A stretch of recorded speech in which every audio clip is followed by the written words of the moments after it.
grab your favorite mug and settle in, lovely viewers. It's time for another Truth About Abuse episode where we steep ourselves in the scandalous tales of cheating wives. Today, get ready for a story so intense, it'll have you clutching your cup tightly. Daddy, we have to talk. Jason reflects. I sat at my desk thinking back 30 years to our wedding and honeymoon and some of the best memories of my life.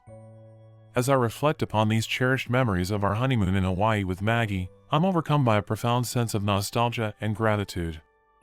It was an extraordinary and truly magical time that will forever hold a special place in my heart. From the very beginning, it felt as though we had stepped into an enchanted realm that washes away the cares of the world, leaving a serenity words can't describe. Walking hand in hand along the pristine beaches of Waikiki, the gentle waves lapping at our feet, we were swept away by the sheer beauty of our surroundings. The fragrant scent of plumeria permeated the air, serving as a constant reminder of the romance and tranquility that enveloped us. Yet, it was not merely the captivating scenery that made our honeymoon unforgettable, it was the experiences we shared that etched themselves into the fabric of our souls. Exploring the lush rainforests and stumbling upon hidden waterfalls was a revelation of Mother Nature's grandeur. Standing together, we marveled at the raw power and magnificence surrounding us. Our villa in Maui, perched atop cliffs, gifting us with panoramic vistas that seemed to stretch into eternity. Each sunset was a masterpiece, painting the sky with vivid hues, and in those precious moments as we held each other close, our hearts were filled with an overwhelming sense of love and commitment to each other. And the nights! Oh, the nights were a symphony of romance, beginning with dining by the flickering glow of candlelight on the beach beneath a canopy of stars as we savored exquisite flavors of fresh seafood and island delicacies. Yet, it was the tender gaze in Maggie's eyes that made those evenings truly magical. Hawaii became more than a destination, it became the embodiment of our love story, a chapter filled with cherished memories and shared dreams made just for the two of us. As I reminisce about our honeymoon, I am once again humbled by the beauty and depth of our connection during that time.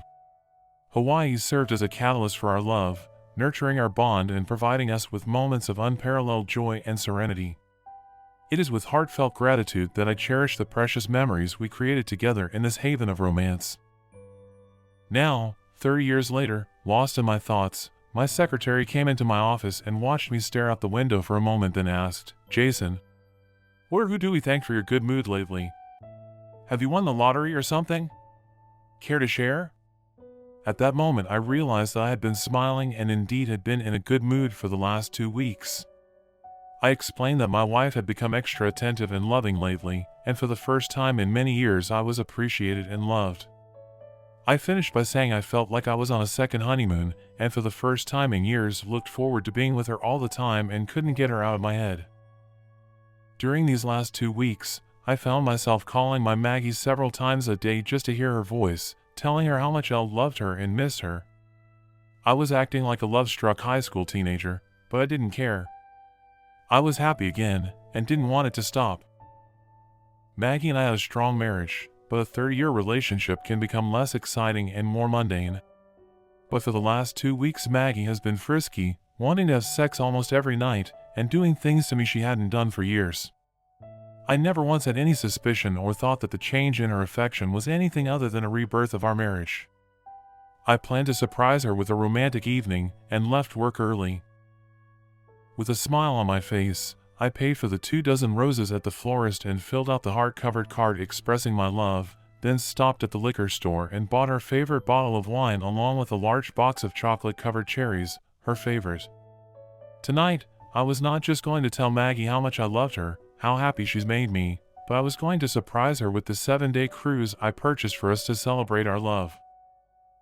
Smiling, and with a spring in my step, I entered my house through the garage.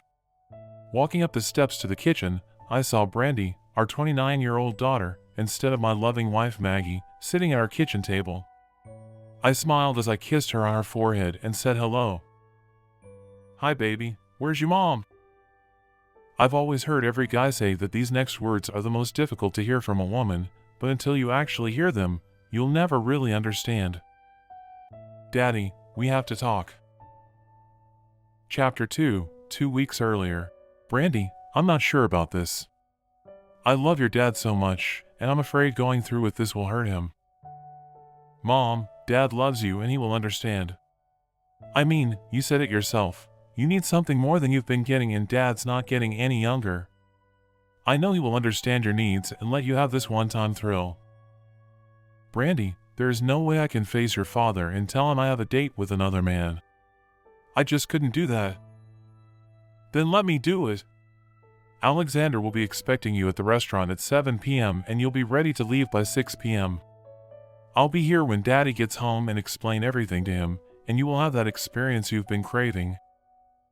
Honey, I know I accepted this date, but I'm having second thoughts. It's not right and I shouldn't go. How can I face your dad for the next 2 weeks knowing I've accepted a date with another man? Well, may I suggest you say nothing and you show him how much you love him during those 2 weeks. Make him know he has nothing to worry about, and when I explain things, he will understand that what you're doing isn't about love and only some new companionship and a little fun sex. Reach out to him and rock his world, and when I explain the situation that night, he will welcome you back with open arms. Trust me, Daddy loves you and would do anything for you. He's always given you what you wanted, and that's how he shows his love for you, Mom. I guess so, and maybe you're right. I mean, it's just one date, and it's not like I'm leaving your dad for another man. A night of fun after 30 years shouldn't be a problem. I'm going to show your dad just how wonderful he is, and how much I love him every night until my date night, and then I'll strive to make him the happiest man in the world when I return to him. Mom, just make him feel loved and appreciated. He's a great guy and he'll give you this one experience. Now, I need to leave and get home to start dinner for Mike. Thanks, baby, and tell Mike I said hello. When are you two going to give us some grandchildren? Soon, we've been talking about it and we plan to start working on it in a few months, Brandi said before leaving for home. Maggie sat alone in the art studio Jason built for her behind their house in front of her recent project. She was struggling with her creativity lately as the thought of being with another man had been weighing on her mind. Guilt blocked her creative juices until Maggie considered Brandi's words, and suddenly her brushes came back to life, covering the canvas with vibrant colors and emotive scenery. Suddenly she felt confident that she was doing the right thing for herself, and that her husband would give her this experience. She found herself talking to herself as she sat alone, feeling peace overcome her guilt. Jason might be mad at first, but I know I can make him understand. I do love that man, and he's been such a great husband and father. I'm going to be the best wife ever and show him just how much I love him. Love Jason begins. The first night of my plan to shower him with love, I wore his favorite baby doll nightgown after taking a shower, fixing my hair and spending some extra time on my makeup, and greeted Jason in my high heels and nightie when he came in the house and led him straight up to the bedroom where I undressed him. After unbuckling his belt and pulling down his trousers, I surprised him with something I hadn't done in years. I took his cock into my mouth and gave him a very enthusiastic blowjob, swallowing his entire load, which he deposited in my mouth after only a few minutes.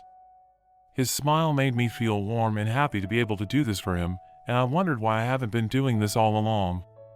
He took me in his arms and with a big smile told me how much he loved me.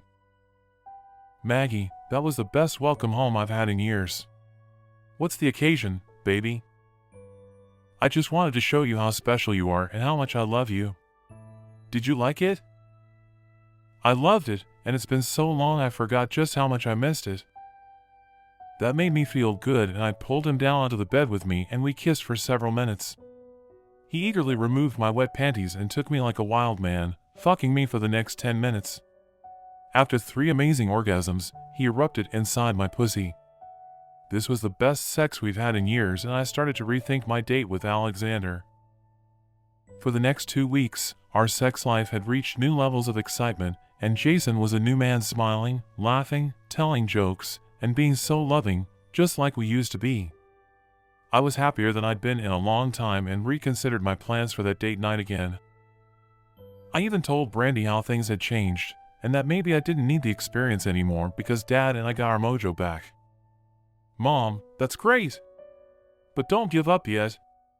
Let's see how the next 2 weeks go.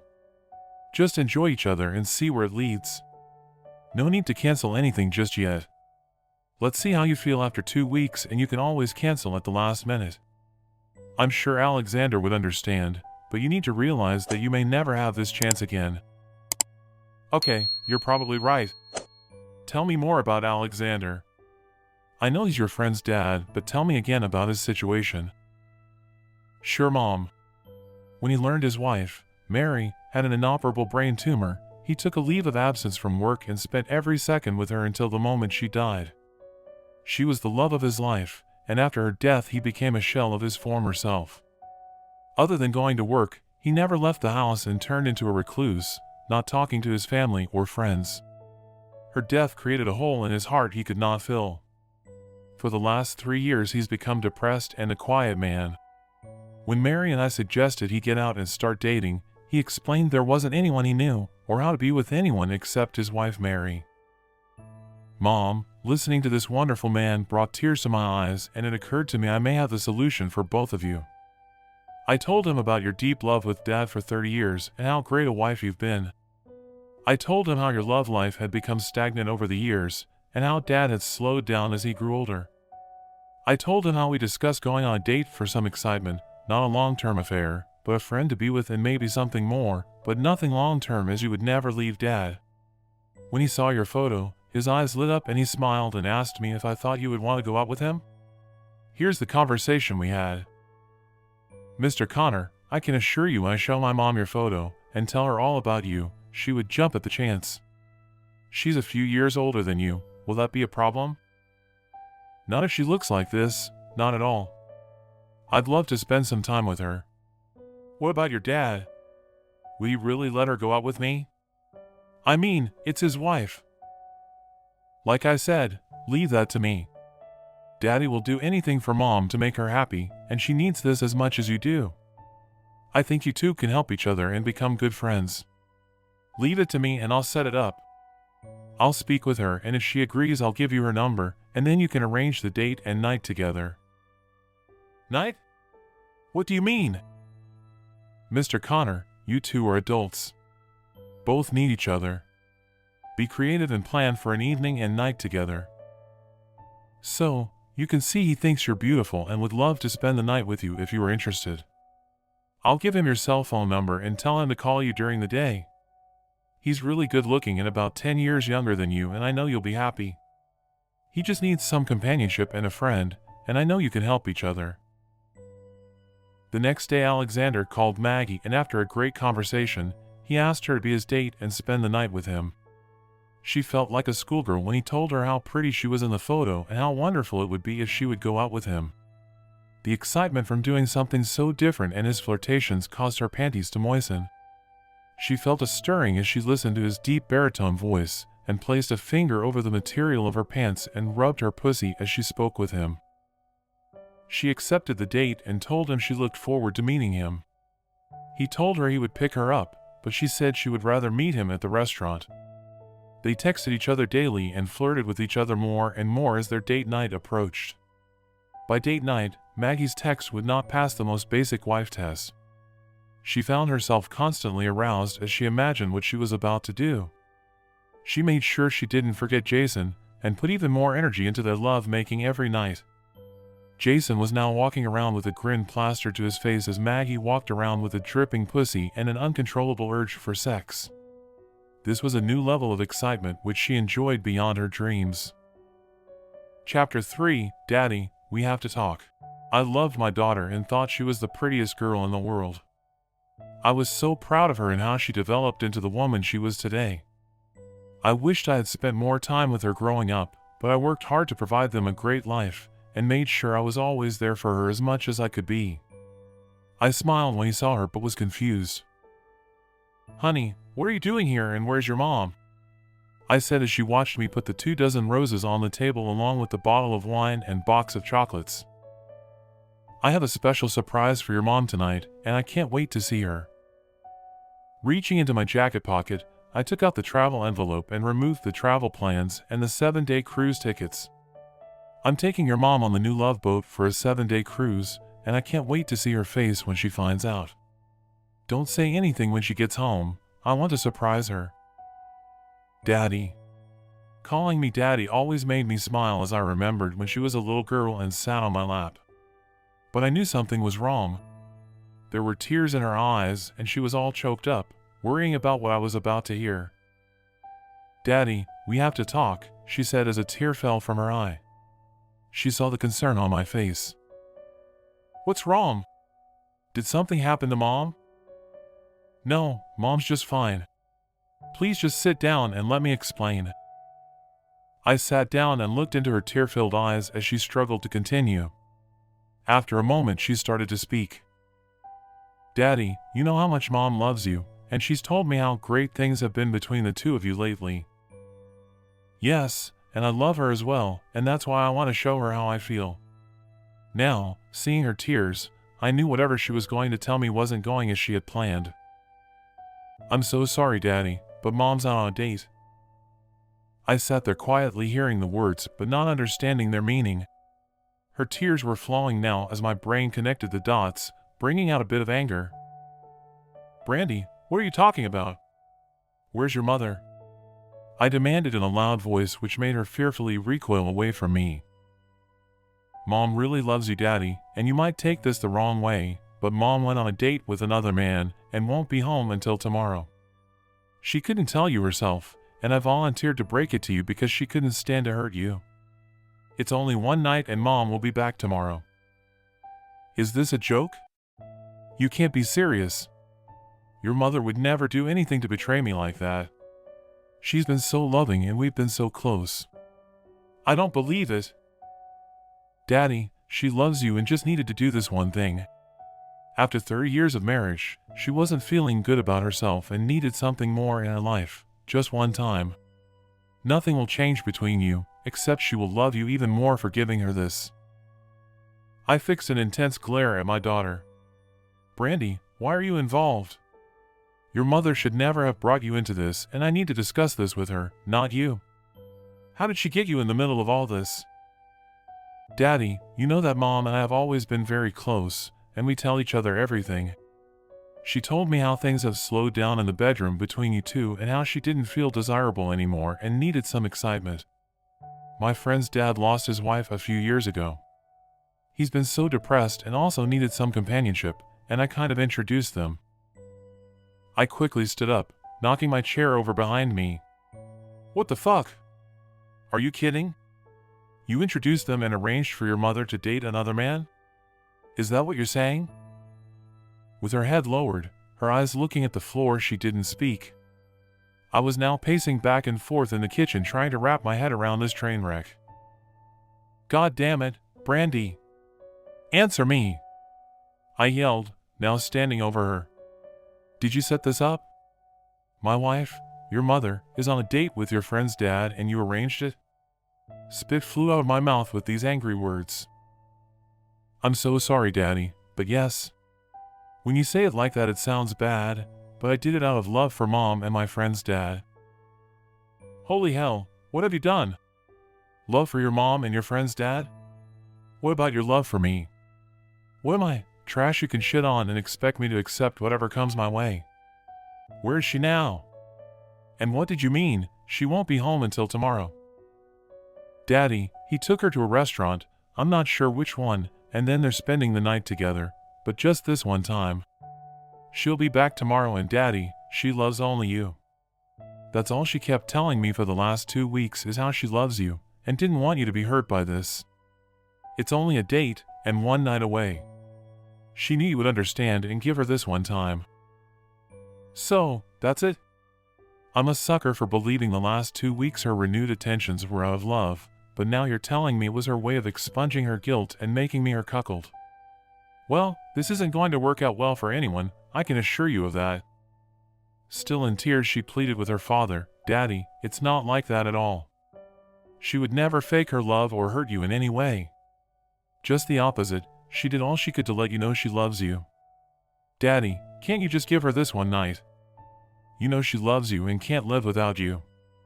She told me how she is looking forward to your retirement and spending time together with your grandchildren. Mike and I are planning to start our family and we need both of you." Well, isn't that just fucking special? That ship sailed the moment she accepted a date with some man that wasn't me. "Who is this guy?" "My friend Mary's dad. He's really a nice guy and you'll like him, Daddy. I think you two have a lot in common. Oh yes, we could be such good buddies. So, you think I could become friends with a man that would knowingly date a married woman, my wife? Maybe we can become drinking buddies and I can let him fuck your mom on the weekends. Is that what you two have planned for me? Brandi sank in her chair, realizing her plan had a serious flaw. She had never seen me so angry and speak to her like that.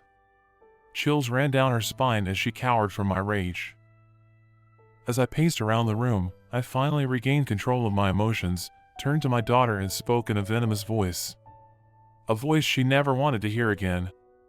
My hurt and pain were apparent and made her feel small and guilty for her part in all of this. Listen closely to me, Brandi.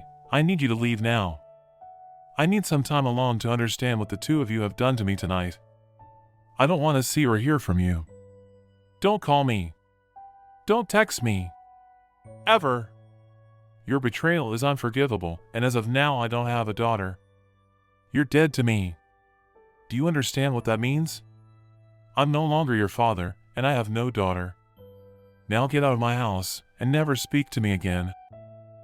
Brandi was openly sobbing with her head in her hands. Daddy, please don't say that. I love you and want to stay here tonight.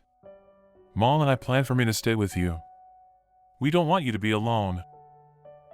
Brandi, the level of disrespect you've shown me makes me wonder if you ever respected or loved me as your father. You were your mother's daughter. All these years I've spent working like a dog to give you and your mother the best life possible. This is the thanks I get? No, it turns out that I've only been here as your meal ticket, and apparently never earned any respect from either of you. Between her tears and sobs she continued, Daddy, I do love you. Please don't say that. Just let Mom have this and let her explain tomorrow. You've had 30 great years together and I know you love her. Just give her this one thing. She's not going to leave you, Daddy. She loves you.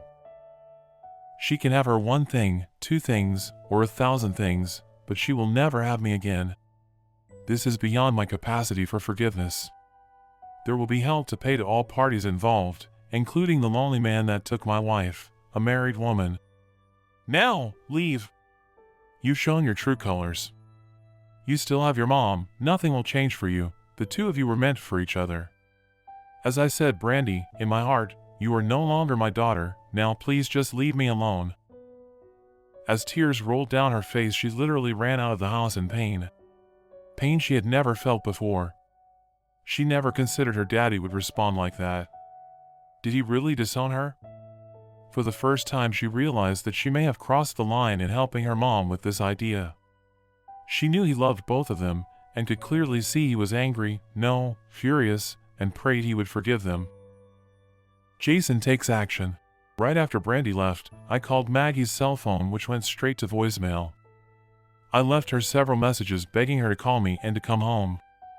Then after several drinks and no return calls, I left several texts with the same message. No response. At 2 a.m., I realized she was not coming home and had no intention of returning my calls. I was tired of feeling sorry for myself and just stared at the TV, which happened to be broadcasting more bad news. My world had turned to shit in the blink of an eye. I considered our 30 years together, the good times, the birth of our daughter, all the parties and graduations, Brandi's wedding, and the closeness we all shared, now gone forever. Before her betrayal, Maggie and I still had sex 2 to 3 times per week. Yes, it became routine and not as exciting as it was 30 years earlier, but there were never any complaints, and in fact, we always cuddled and held each other after sex and fell asleep in each other's arms. There wasn't a day or a phone call where we didn't leave each other by saying, I love you, and we rarely fought. Looking out the window, I found myself staring at the art studio I built for Maggie to support her hobby. For the last 20 years she spent most of her time creating wonderful paintings and sculptures in that studio, winning several awards for her artwork, which were on display in the room I built to exhibit all of her awards and paintings. It became a shrine to my wife's work and her sanctuary. I always felt that besides her daughter, that damn studio was the most important thing in her world. At best, I was third on her importance list, but I loved her and I was fine with that as long as she was happy. The talk with Brandi hit me hard. This revelation about her needing to go out with another man hit me completely by surprise and without a shred of warning.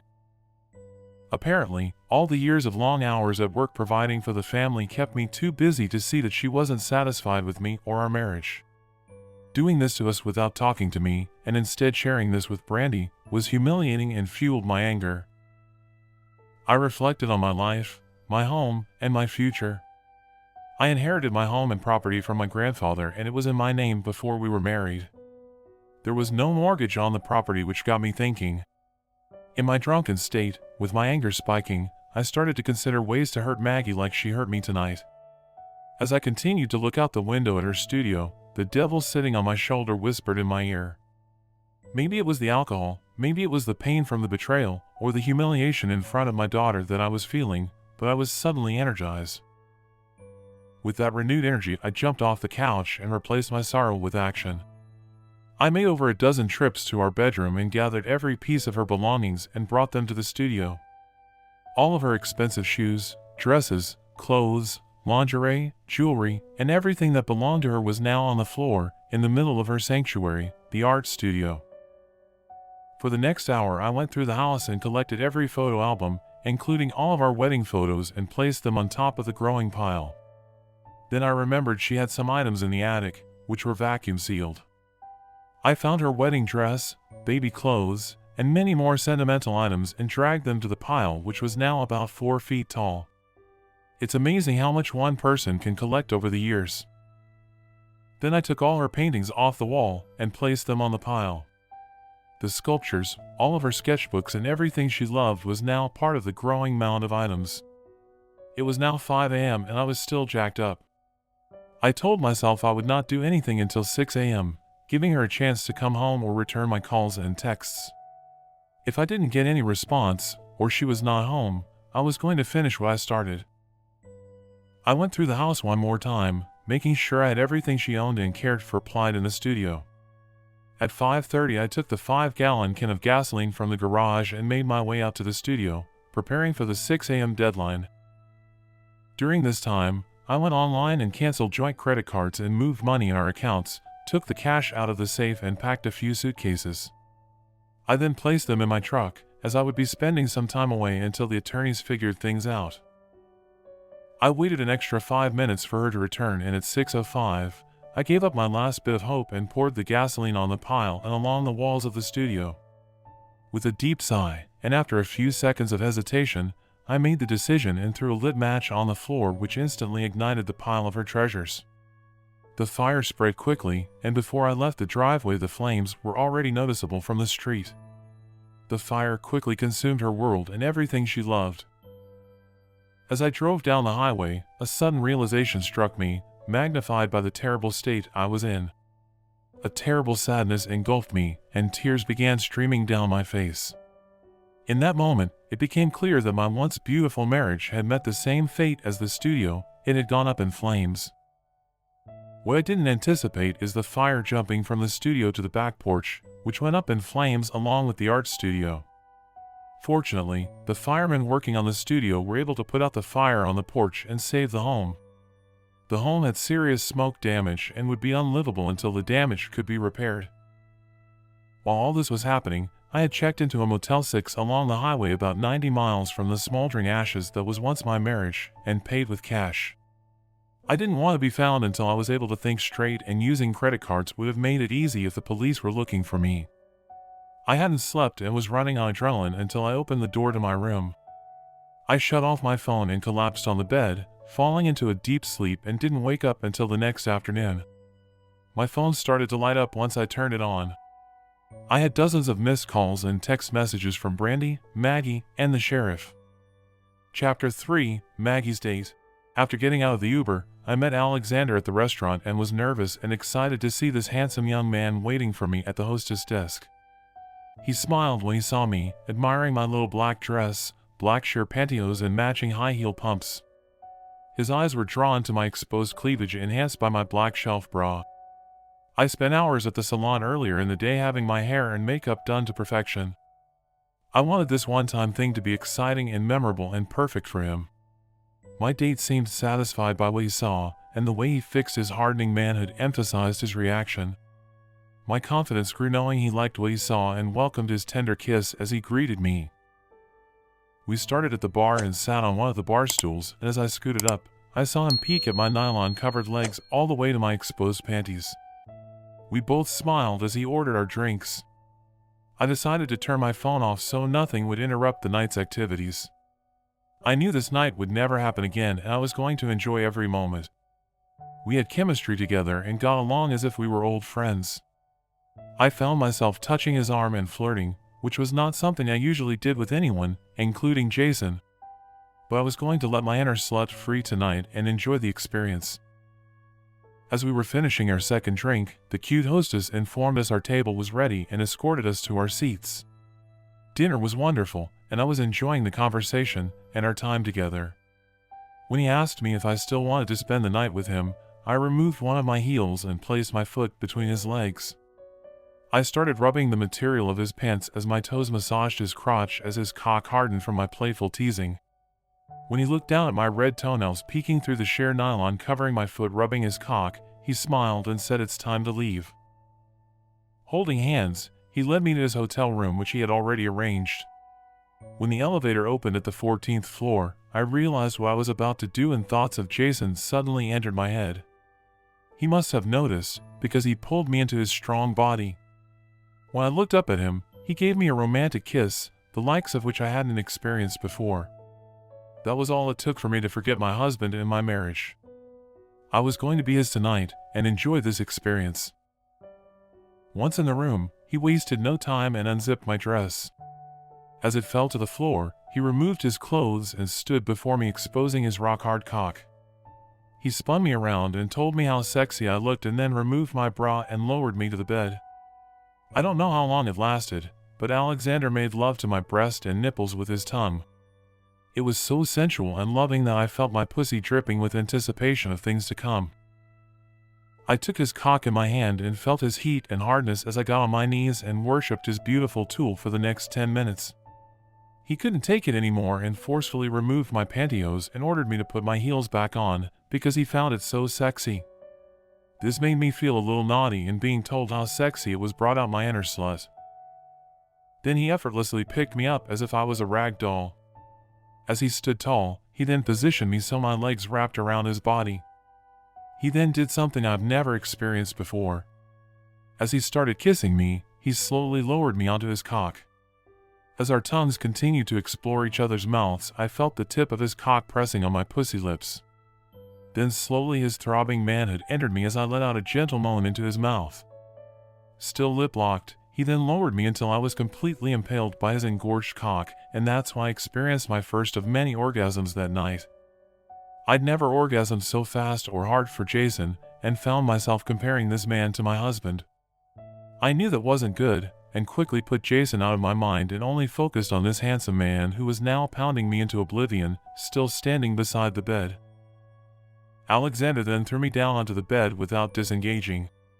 He was strong, hard, and fast as his cock continued to piston in and out of my wet pussy. He kissed me several times as we fucked, bringing out several more orgasms. This man was an Olympic kisser. I briefly thought, I have to get Jason to do that, it's so sexy. Shit, more comparisons. Stop it. Then I felt him tense up and raise his head as we looked into each other's eyes. He started fucking me faster, and just as he exploded deep inside me, I felt his cock pulsating deep inside me, and I knew he was filling me with his semen. As he was shooting his seed inside my pussy, he continued to look deep into my eyes and said, "I love you, Maggie." This was unexpected, and his words touched my heart. The sensations and the passion brought me the most intense orgasm I'd ever experienced. I can only describe it as a religious experience, and so powerful that I was overwhelmed with tears of joy. We made love 4 more times that night and once more in the morning, each as intense as the previous time. It was by far the best sexual experience of my life, and I was happy with myself for allowing this time with Alexander to happen. Thoughts of Jason were starting to bring me back to reality, but I tried to focus on the man holding me as much as I could. As we lay there with the sun peeking through the curtains, he kissed me gently and stroked my hair. "Maggie, I meant what I said last night. You're an amazing woman, so sexy and sensual, and I think I love you and want to spend more time with you. Can I see you again?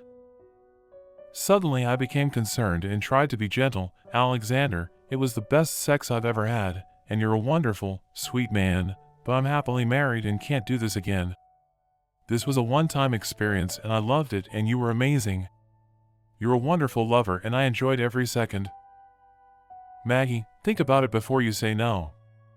Your husband seems to be okay with this, and if you allow things to continue, I can make you a very happy woman. Just think about it before you say no, please. Okay, yes. I'll think about it, but that's the best I can do right now. With another deep kiss, he held me tight as I melted into his arms. If I wasn't married to Jason, I would be with this man in a heartbeat. But Jason was my husband, and I hoped he could forgive me for what I just did. Maggie returns home.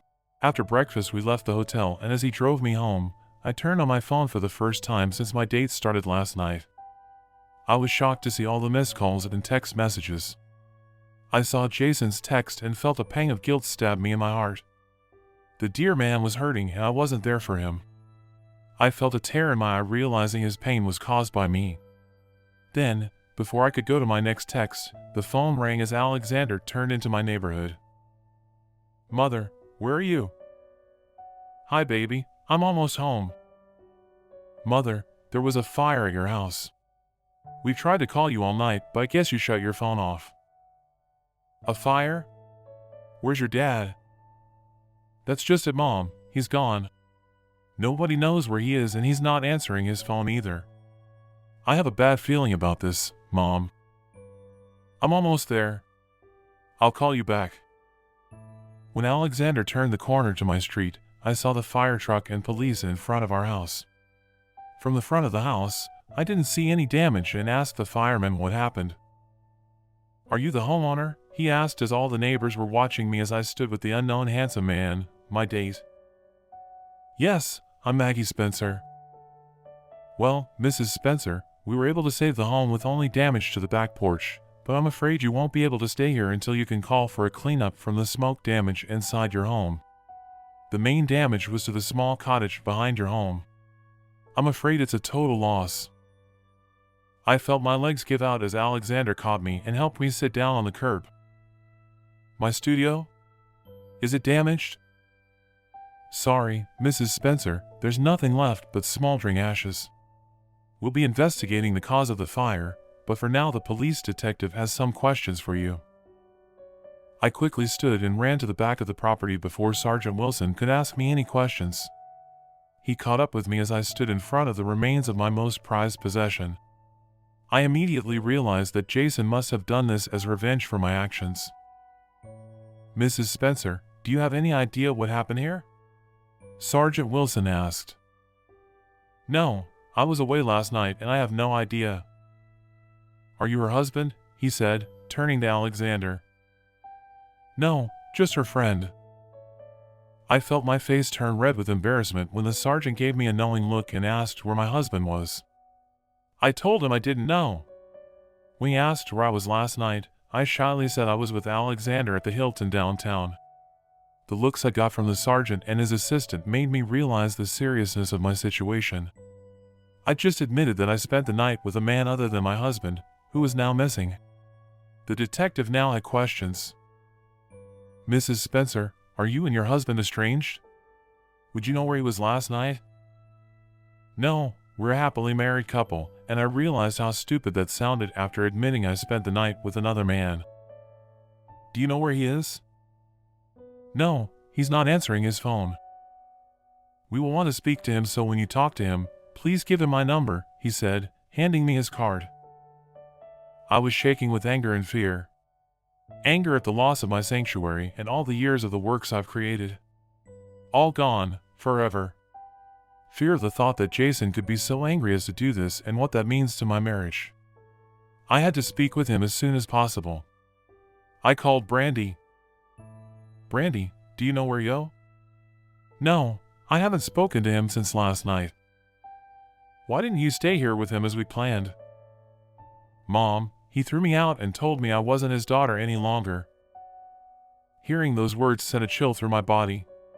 Jason would never say anything like that, and if he did, this was going to be much worse than I ever anticipated. I entered the house to see the smoke damage on the walls and how terrible the smell permeated our home. Clearly there was no way to live here under these conditions. I do hate to leave you hanging, lovely viewers, but worry not, since I will be back before you know it to give you the conclusion to our tale. In the meantime, be sure to like the video and subscribe so you don't miss the final part of our story. Be safe, and I'll see you in the next video.